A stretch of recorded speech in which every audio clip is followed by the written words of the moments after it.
How's it going, folks? I hope we're all keeping well. So today what we are looking at is coastal defences, okay? What man-made things have been built along the coastlines across Ireland to defend the coastline from various types of coastal erosion, okay? And the first one is very, very simple. The first one we have is rock armour, okay, or boulders, alright?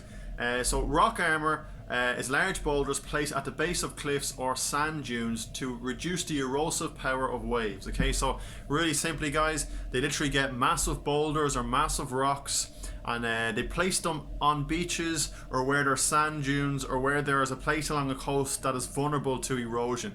Okay, so the idea is when the waves hit the boulders, much of their energy is used up and prevents erosion. So as the waves come crashing in, as opposed to crashing in against the weak sand, they crash in against the hard boulders, and they don't, they can't erode the boulders because they're big, massive, heavy rocks. Okay, so that's the idea there. Simply placing a lot of large boulders along the coastline to absorb the power of waves. Okay, to stop the waves absorb eroding and breaking down sand.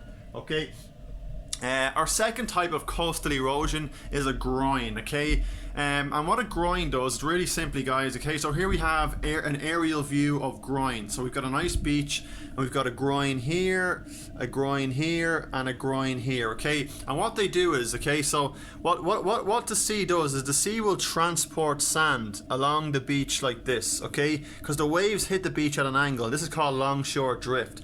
But this is a bad thing, because what it means is the waves will take sand from this part of the beach and deposit or drop the sand down here, okay? As you can see here, look, there is not as much sand there as there is over the far side, okay? So to stop the transportation of sand, okay, these groins have been built. And what this means is when sand gets moved, when it hits this groin, it stops. So when the waves are moving along here, when the waves hit the groins, they stop and the sand stops moving, okay? So they prevent longshore drift and they prevent the transport of sand. Okay, here's a close-up picture of a groin here.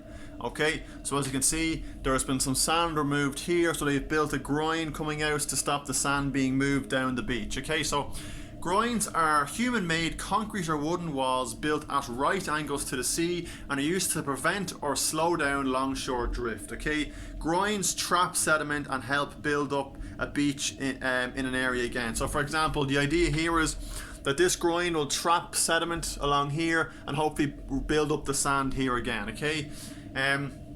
Unfortunately, a groin also means areas further along the coast receive little or no sand, okay? In this way, groins can also cause coastal erosion. So sometimes, guys, areas along the coast that need sand, like so say for example, there could be an area up here that needs sand and it won't get it, okay?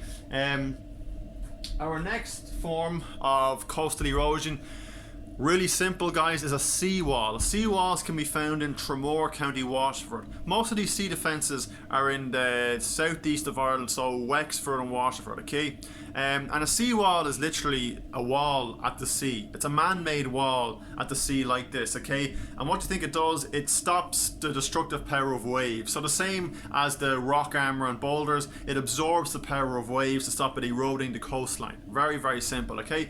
Seawalls are built at the back of beaches to protect coastal towns or areas of high economic value from the sea. Okay, so for example, there could be a seawall maybe where there's a row of houses, or a seawall where there are some shops. Okay, if you're ever along Skerries or Hoth, have a look and you can see some seawalls there because there's houses and shops very close to the sea. Okay.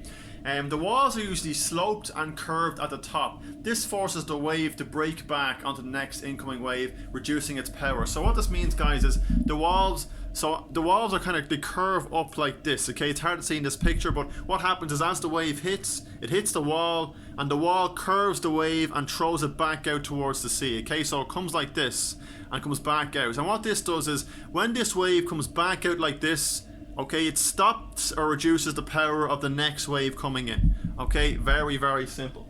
Alright, and our final sea defence, okay, is what's called a gabion. Okay, and a gabion can be found on Coretown Beach in Wexford. Guys, there's a gabion there. Very, very straightforward. A gabion is basically like a wired cage. So if you look closely there, you can see like a wired cage, and it contains rocks. Okay, and they work the very same way as a seawall or a rock armour. Okay, so they absorb energy and reduce the erosive power or the power of erosion in incoming waves. Okay, you think here, guys, if it weren't for this gabion here, for example, like this area at the back here would be completely eroded and get flooded.